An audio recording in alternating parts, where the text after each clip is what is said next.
What is going on, guys? Welcome back to the channel, and today I'm going to be bringing you guys a few tips and tricks that I've found so far when it comes to playing as General Grievous.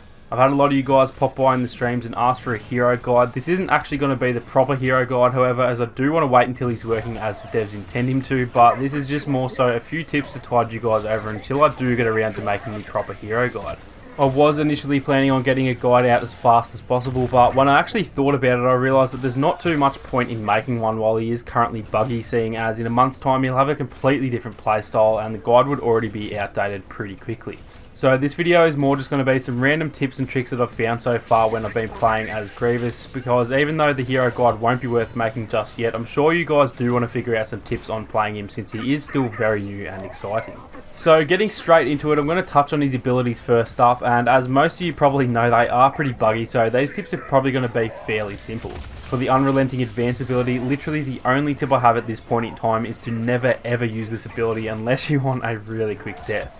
The ability is not only completely bugged, but it's also just weak in general, and like I said, if you do use this ability, 9 times out of 10 you'll be dead within 5 seconds, so all I can say is do not use this ability. Obviously, once we see some fixes and some buffs, it might actually be a really good ability, but until we get a patch, it's just not worth it, and this is exactly why I'm making this video separately to the proper hero guide, because who knows how the ability might be in a month or two from now. Moving on to the Thrust Surge ability, and this one is pretty buggy as well, however it's definitely a more viable option than Unrelenting Advance, so you do just need to make sure you're picking the right time to use it.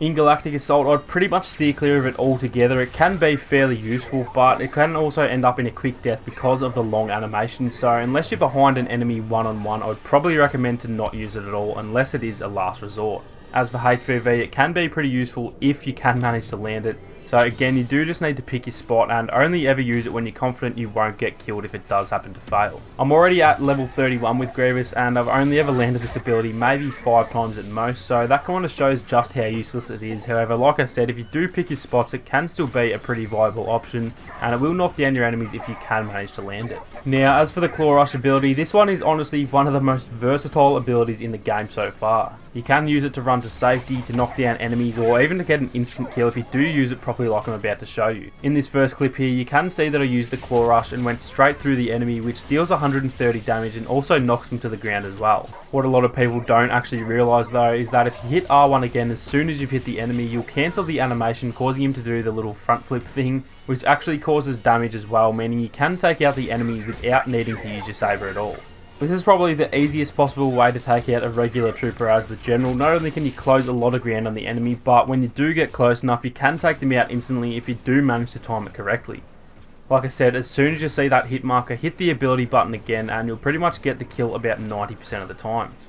Sometimes they will be out of range, so you won't actually get the kill, however they'll still be knocked down and only a few meters away, so you'll only need to hit them once with your sabers and they will be taken out. Now, before I move on, Claw Rush is a pretty consistent ability so far, but there is one bug that I've noticed that can be pretty deadly if it manages to happen to you. When you use the ability and you fall off a small ledge or something like that, it'll cancel the animation, however the ability will actually still stay active, meaning you can't jump or attack and you'll pretty much just stand there unprotected. The only real way to stop this from happening is to cancel the ability before you do fall off a building or a ledge to try and stop the animation first, otherwise this bug will happen, and then when it does, it's almost always going to end pretty badly. So that's just another small thing to keep your eye on with the Claw Rush ability. Now moving on to his regular Saber Attacks, and even though this is one of the most simple ways to get kills, it is also a little more complicated with Grievous than it is with any other character in the game. With every other Saber hero in the game, you'll see them have a slight lunge when they swing their saber that almost pulls them towards their enemy. In this clip, I actually had my left hand off of the stick, and the movement you can see with Maul is completely just the Saber Attack taking over and moving him towards the enemy. With Grievous, however, he'll only actually lunge forward with one animation, which is this one where he swings both sabers from left to right. However, the rest of the animations actually have no lunge on them whatsoever, so you'll often find yourself swinging at mid-air because he won't actually rush towards the enemies.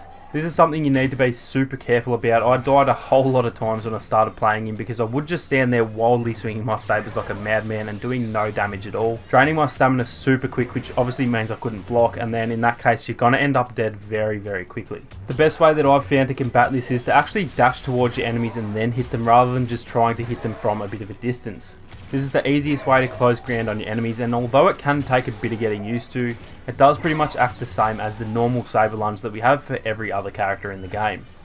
I'm not sure whether this is necessarily a bug or whether the devs did just do this to counteract his massive damage output, but either way you do need to make sure you're close enough before you swing, because otherwise you can find yourself in a fair bit of trouble. Another tip that's fairly similar to this one is to actually try and do a small jump just before you swing your saber. He does have a super slow swing speed compared to most of the other saber users, so jumping as you swing will actually lower the animation time, meaning you can chain together a few consecutive attacks a whole lot quicker. Keep in mind this will actually drain your stamina a whole lot quicker as well, so it's not something you want to try and do regularly, but it's definitely useful when you're up against maybe 1 or 2 enemies in Galactic Assault. Now, another tip that relates to his Saber Attacks, which is probably more useful for HVV than Galactic Assault, is to try and attack your enemies from behind whenever possible. Grievous deals 130 damage with a Saber Attack normally, but from behind he actually deals a whopping 260 HP with each strike of his lightsaber. That's enough to take out a full health Luke or Rey in just 3 swings, which is absolutely mental, so whenever you get a chance it's a good idea to try and sneak around behind your enemies and try and take them out from behind. On the other side of that, you obviously don't ever want to turn your back to Grievous, as he'll pretty much take you out before you even have a chance to react. Now, the last tip I have for Grievous, which is actually a pretty obvious one, is to not use your block ability in the same way that you would with Vader or Luke, for example. His block stamina is far too low to be blocking for a long time. I only ever use the block when it's a life or death situation, and as soon as I have pulled the trigger, I'm instantly looking for a way to get out of that room within about 3 to 4 seconds, otherwise you're gonna die very, very quickly. With Vader, for example, you can just stand there and block for what feels like forever, but Grievous just doesn't have that kind of stamina, so it's definitely not worth playing him in the same way that you would with those other characters. So that's pretty much it for now in terms of the Grievous tips, guys. Like I said, once he is fixed, I will be making the proper hero guide where I'll go completely in depth and cover each and every aspect, but for now, hopefully these tips will help you guys out a little when you get a chance to play as the General. If these tips did help you guys out, make sure to leave a like on the video. Not only does it show me that I did manage to help you guys out, but it does also help the channel a lot as well. Also, like I mentioned in my last video, I will also be making a Grievous Mythbusters video and a top 5 Grievous plays video as well. So if you do have any stuff you want tested, make sure to leave a comment down below. And if you do have any Grievous clips you'd like to submit, then make sure to head to the link in the description and submit them to go into the draw to win some prizes. If you are new to the channel, then feel free to subscribe and make sure to turn on your notifications so you don't miss out on any more Battlefront 2 guides or live streams. Thank you all so much for watching. You guys have a great day, and I'll catch you all in the next one.